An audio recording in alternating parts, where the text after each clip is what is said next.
nurses, welcome to the nursing channel. Today we are going to discuss about the infection prevention. Infection prevention is one of the most important topic for NCLEX. Infection प्रिभेन्सनको एक्जाममा एउटा न एउटा question चाहिँ आउँछ क्या so हामीले चाहिँ जति टप कन्टेन्ट चाहिन्छ नि त्यति मात्र लिएर आएको छौँ है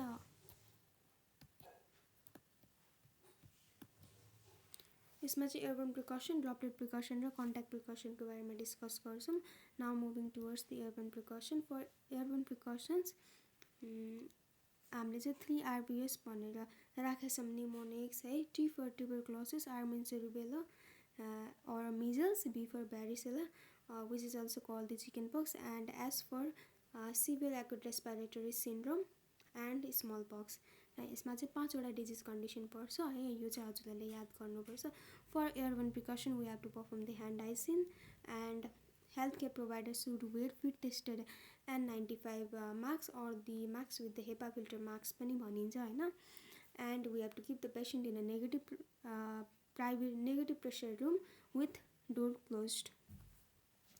And another important thing is while transporting the patient with the airborne precaution, the patient should wear surgical masks. Now moving towards the droplet precaution. Droplet precaution मा चाहिँ Spider-Man भनेर चाहिँ S for scarlet fever, P for parvovirus, pneumonia and the pertussis, I for influenza, D for diphtheria, E for epiglottitis, R for rubella, rhinovirus, M for mumps, M for meningitis.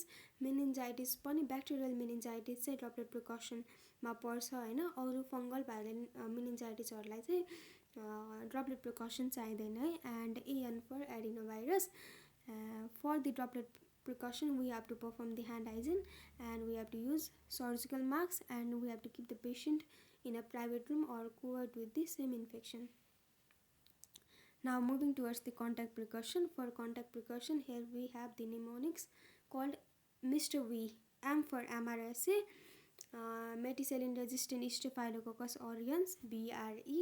BRE means vancomycin resistance enterococci. R for respiratory syncytial virus.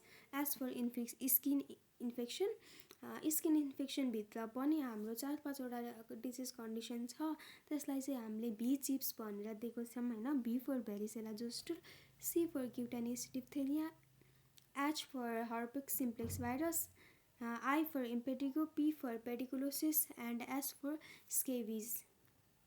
Skin infection भित्र B chips भनेर याद गर्नु हैन W for wound infection, E for eye infection. Eye infection भित्र चाहिँ हाम्रो conjunctivitis पर्छ हैन and last one is enteric infection. Enteric infection भित्र चाहिँ हाम्रो norovirus, rotavirus, hepatitis A, dysentery and C difficile पर्छ.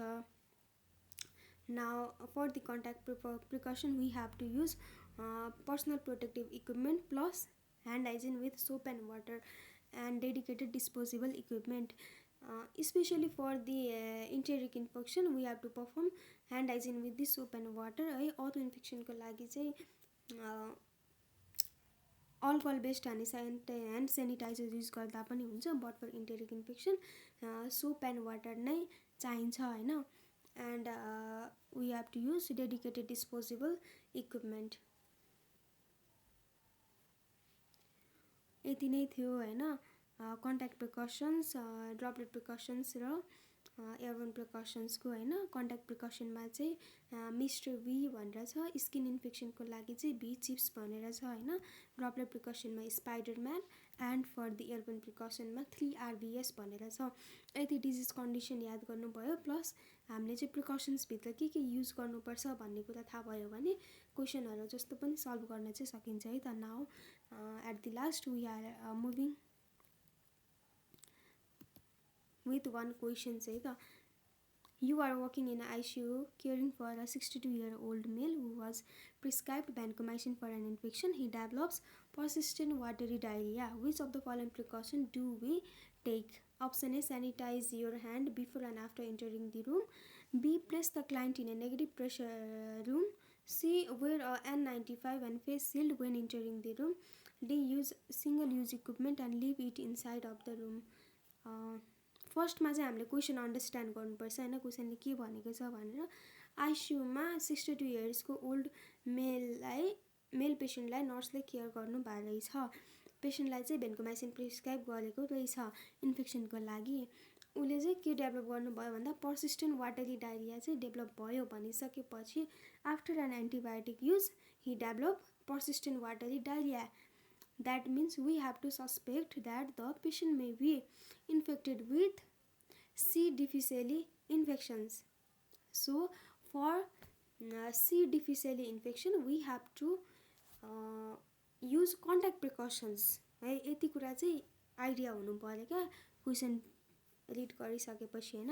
Which of the following precautions do you take भनेको छ। अप्सन एमा चाहिँ sanitize your hands before and after entering the room. This option is wrong because for C difficile infection we have to perform hand hygiene with soap and water. We should not use sanitizer for hand hygiene. So option A is wrong. Option B place the client in negative pressure room. Negative pressure room चाहिँ airborne प्रिकसनको लागि चाहिँ राख्ने हो होइन। तर हाम्रो चाहिँ C डिफिसियली infection भएको छ भनेर सस्पेक्ट गरेको छौँ भनेपछि option B is also wrong. Option C wear N95 and face shield when entering the room.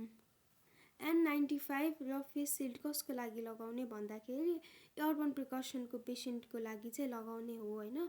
But we are suspecting that he may have C difficile infection. So C डिफिसियलीको लागि चाहिँ हामीले कन्ट्याक्ट प्रिकसन युज गर्नुपर्छ। So option C is also wrong. And the last option is use a single use equipment and leave it inside of the room. Yes, this is the correct answer because contact precautionमा हामीले dedicated disposable equipment use गर्ने भनेको छौँ होइन। So use single equipment and leave it inside of the room is the correct option for this questions है त। यसरी चाहिँ हामीले क्वेसन पनि प्र्याक्टिस गर्न चाहिँ सकिन्छ होइन।